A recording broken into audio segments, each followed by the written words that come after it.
નમસ્તે વિદ્યાર્થી મિત્રો, ધોરણ 6 વિષય સામાજિક વિજ્ઞાન પાઠ નંબર 17 જીવન નિર્વાહ. તો આ પાઠના સ્વાધ્યાયના પ્રશ્નોના જવાબો, તેને યાદ રાખવાની જાદુઈ રીતો તથા ઓનલાઈન ટેસ્ટ વિશે આજે આપણે વાત કરીશું. તો શરૂ કરીએ. પ્રશ્ન 1, ખાલી જગ્યા પૂરો. પ્રશ્ન 1, ગામડામાં મોટે ભાગે સૌ ખાલી જગ્યા કામ સાથે જોડાયેલ હોય છે. તો આપણને બધાને ખબર છે કે ભાઈ ગામડામાં મોટા ભાગના લોકો શું કરતા હોય? ખેતી કરતા હોય. તો અહીંયા આપણો જવાબ બનશે ખેતી. બીજું, ઔદ્યોગિક રોજગારી ખાલી જગ્યામાં વધુ મળી રહે છે.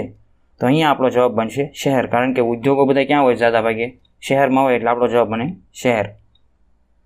પ્રશ્ન 2, નીચેના પ્રશ્નોના ઉત્તરો આપેલ વિકલ્પોમાંથી સાચો વિકલ્પ પસંદ કરીને આપો.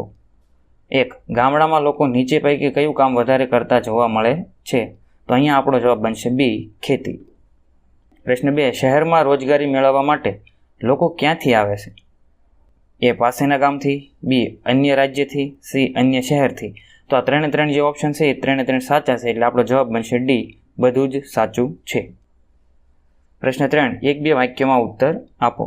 પ્રશ્ન 1, ખેતી કે મજૂરી કરતા લોકો ક્યાં જોવા મળે છે? જવાબ, ખેતી કે મજૂરી કરતા લોકો મુખ્યત્વે ગામડામાં જોવા મળે છે. પ્રશ્ન 2, રોડ ઉપર કયા રોજગાર કરતા વ્યક્તિઓ જોવા મળે છે? જવાબ, શહેરોમાં રોડ ઉપર લારી કે દુકાન પર શાકભાજી વેચનાર, સાયકલના પંચર કરનાર, તેની મરમ્મત કરનાર, બૂટ પોલિશ કરનાર, સોડા શરબત વેચનાર, કરિયાણું વેચનાર, હેર કટિંગ કરનાર, ગાડીઓના કાચ સાફ કરનાર, સાયકલ પર સફાઈના સાધનો વેચનાર, પીવાનું પાણી વેચનાર વગેરે રોજગારી કરતી વ્યક્તિઓ જોવા મળે છે. 3, કેવી વ્યક્તિને રોજગારી મેળવવામાં સરળતા રહે છે? જવાબ, શિક્ષિત અને વિવિધ પ્રકારનું કૌશલ્ય ધરાવતી વ્યક્તિને રોજગારી મેળવવામાં સરળતા રહે છે. પ્રશ્ન 4, ટૂંક નોંધ લખો. પ્રશ્ન 1, ગ્રામીણ જીવન નિર્વાહ. જવાબ 1, ગામડામાં મોટાભાગના લોકો ખેતી, ખેતમજૂરી અને પશુપાલન કરીને જીવન નિર્વાહ કરે છે. બીજું, ઘણા લોકો દરજી કામ, સુથારી કામ, લુહારી કામ, સોની કામ, ધોબી કામ, માટલા અને ઈંટો બનાવવાનું કામ, રિપેરિંગ કામ, માછલા પકડવાનું કામ વગેરે વ્યવસાયો કરીને ગુજરાન ચલાવે છે.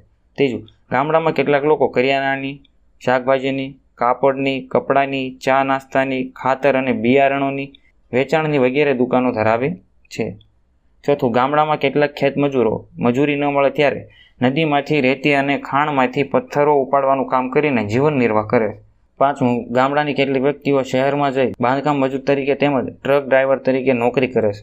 છઠ્ઠું, ગામડામાં કેટલાક લોકો નિયમિત રીતે ગામડામાંથી દૂધ, શાકભાજી કે અન્ય સામગ્રી શહેરોમાં લઈ જઈને તેનું વેચાણ કરી જીવન નિર્વાહ કરે છે.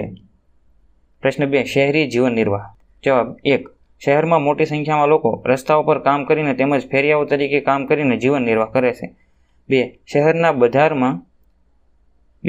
બજારમાં દુકાનોની અનેક લાઈનો હોય છે.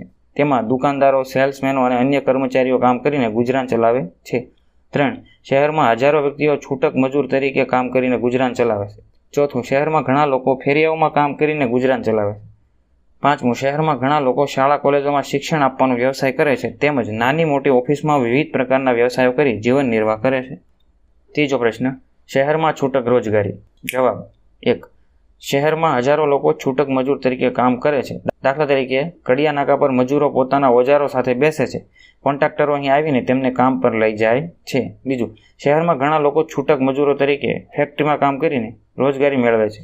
ત્રીજું, શહેરમાં અનેક લોકો ખાનપાનની અનેક પ્રકારની વસ્તુઓ બનાવવાનું મજૂરી કામ કરીને રોજગારી મેળવે છે. દાખલા તરીકે ચોકલેટ, આઈસ્ક્રીમ, સ્વીટ્સ, ફરસાણ વગેરે બનાવવા. ચોથું, શહેરમાં ઘણી વ્યક્તિઓ પોતાના વ્યવસાયો કરીને સ્વરોજગારી મેળવે છે. દાખલા તરીકે ભાડું લઈને રિક્ષા અને મોટર કાર ચલાવી, દરજી કામ કરવું, બૂટ પોલિશ કરવા, સાયકલના પંચર અને તેની મરમ્મત કરવા વગેરે. પ્રશ્ન 4, પશુપાલન અને ખેતમજૂરી. જવાબ, ગામડામાં ઓછી જમીન ધરાવતા નાના ખેડૂતો ખેતીની સાથે પશુપાલનનો વ્યવસાય કરી જીવન નિર્વાહ કરે છે. નાના ખેડૂતો ગાય અને ભેંસ જેવા દૂધાળા પશુઓ પાળે છે. તેઓ પશુઓનું એ દૂધ ગામની દૂધ સહકારી મંડળીમાં આપે છે. દૂધના વેચાણમાંથી મળતી આવકમાંથી તેઓ બિનખેતીના 4 મહિના સુધી જીવન જીવી શકે છે. આપણા દેશના ગ્રામીણ કુટુંબોમાં લગભગ 40% કુટુંબો ખેતમજૂરો છે. તેઓ જમીન વિહોણા છે. તેઓ ખેતમજૂરો તરીકે મોટા ખેડૂતોના ખેતરમાં વાવણી, નીંદણ કામ, લણણી, કાપણી જેવા મજૂરીના કામો કરે છે. કેટલાક મજૂરો કપાસમાંથી રૂ કાઢવાનું કામ પણ કરે છે. ખેત મજૂરોને વર્ષના અમુક મહિનાઓ દરમિયાન જ ખેતરમાં કામ મળે છે. બાકીના સમયમાં તેઓ બેકાર બેસી રહેવું પડે છે. કેટલાક ખેત મજૂરો કામની શોધમાં સ્થળાંતર કરે છે. પ્રશ્ન 5, જોડકા જોડો. અહીંયા અ વર્ગને બ સાથે જોડવાનો છે. એક ખેતમજૂરી. તો અહીંયા આપણો જવાબ બનશે સી, 12 માસ કામ ન પણ મળે. બીજું, કૌશલ્ય આધારે કામ, એની સામે જવાબમાં બી, એક કરતાં વધુ રીતે કમાઈ શકાય છે.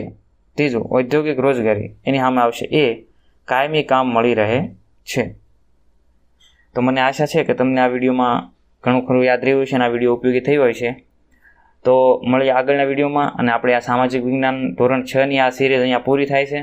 અને આનો એક મેગા વિડીયો પણ આવશે, જેમાં જો 1 થી 17 પાર્ટ તમને સાથે જોવા મળશે. અને પછી શરૂ થાય છે હવે ધોરણ 7, 8, 9 અને 10. મળીએ આગળના વિડીયોમાં. ત્યાં સુધી ભણતા રહો, આગળ વધતા રહો. All the best. ધન્યવાદ.